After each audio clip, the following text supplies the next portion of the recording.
If you're like me and you want a complete World War II timeline, but don't want to have to read or look at a million other videos, then keep watching because this is the video for you. The best point to start is in the invasion of Poland. Well, why is this so important? You mean besides the fact it's the reason World War II started? Well, here's something else to think about. Germany and the Soviet Union had signed a non-aggression treaty.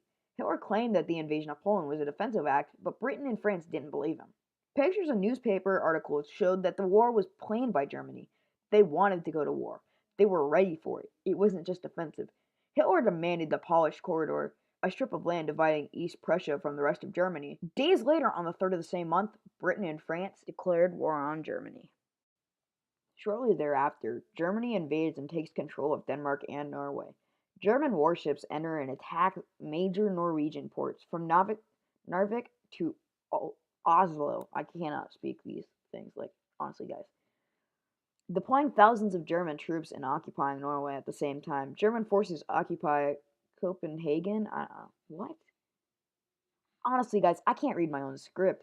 Among other Danish cities, they were able to get past mines and enter enemy lines. They were successful in their takeover of Denmark and Norway. That's a mouthful. Germany were then able to use quick strikes known as Blitzkrieg to take much of Western Europe, including the Netherlands, Belgium, and northern France. This is around the time Winston Churchill became the leader of Britain. Italy now enters the war as a member of the Axis power. I forgot to mention this. The Axis power is pretty much like Germany's side of the thing, and the Allies is pretty much America, Britain, and France. Germany launches air attacks on Great Britain. These attacks lasted 4 months and are known as the Battle of Britain. Well, you want to know why? Because it was an air attack on Great Britain. Germany and the Axis powers attack Russia with huge force of over 4 million troops. This is known as something else, but we'll get to that later. A few months after that, the Japanese attacked the U.S. Navy in Pearl Harbor. The next day, the U.S. of A. enters World War II on the side of the Allies. 6 months later, the U.S. Navy defeats the Japanese Navy at the Battle of Midway. Next, the Allies invade and take the island of Sicily. A major campaign of World War II was started. Italy proceeds to surrender to the Allies. However, Germany helps Mussolini to escape and set up a government in North Italy. Months later, the Germans launch a large attack in the Battle of Bulge. They lose to the Allies, sealing the fate of the German army. Shortly after, Hitler committed suicide, knowing Germany lost. Sweet, sweet victory. Listen. I know I skipped over a few things, but I wanted to put these few events here to finish because they're probably the biggest events in the war, at least in my opinion. First up, there's the Battle of Stalingrad. Stalingrad was one of the biggest battles of the war in size, with casualties and the amount of destruction that happened. More Russians died in this one battle than the entire amount of Americans throughout the entirety of World War II. It is an estimated 750,000 soldiers from the German army that had died, and nearly 500,000 Russians. Also, because it wasn't only soldiers affected, but citizens and children. An estimated 40,000 to 50,000 people died as well. The city was destroyed too. Like, that's something you can't lose when you're reading about this. Photos show no civilians and only rubble left. This battle is also important because it stopped the German advance into Russia and was a turning point in the battle of the war into the Allies' favor.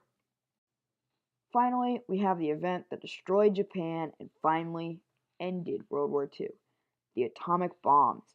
At the start of World War II, the atomic bomb had not even been invented.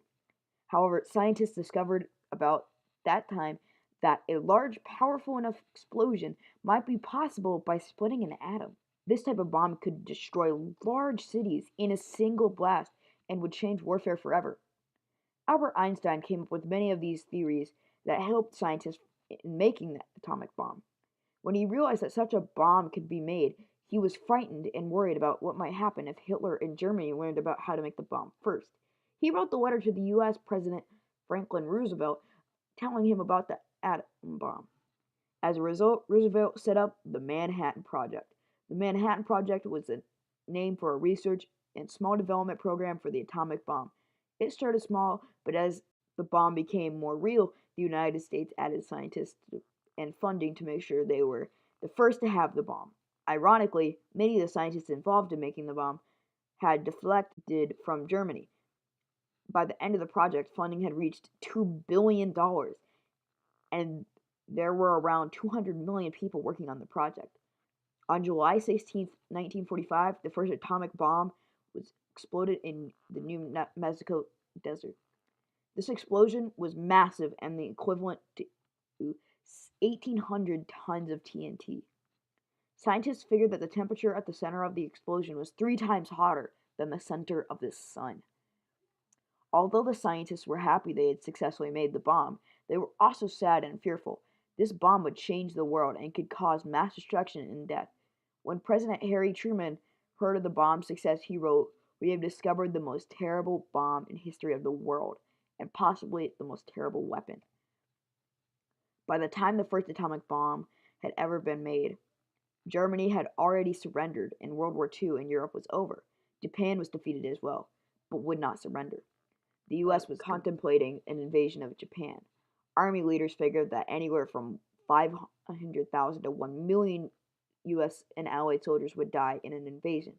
President Truman decided to drop the atomic bomb instead. On August 6, 1945, an atomic bomb named Little Boy was dropped on Hiroshima, Japan. The explosion was huge, the city was decimated, and tens of thousands of people were killed. The bomb was dropped by a plane named the Enola Gay, which was piloted by Colonel Paul Tibbets.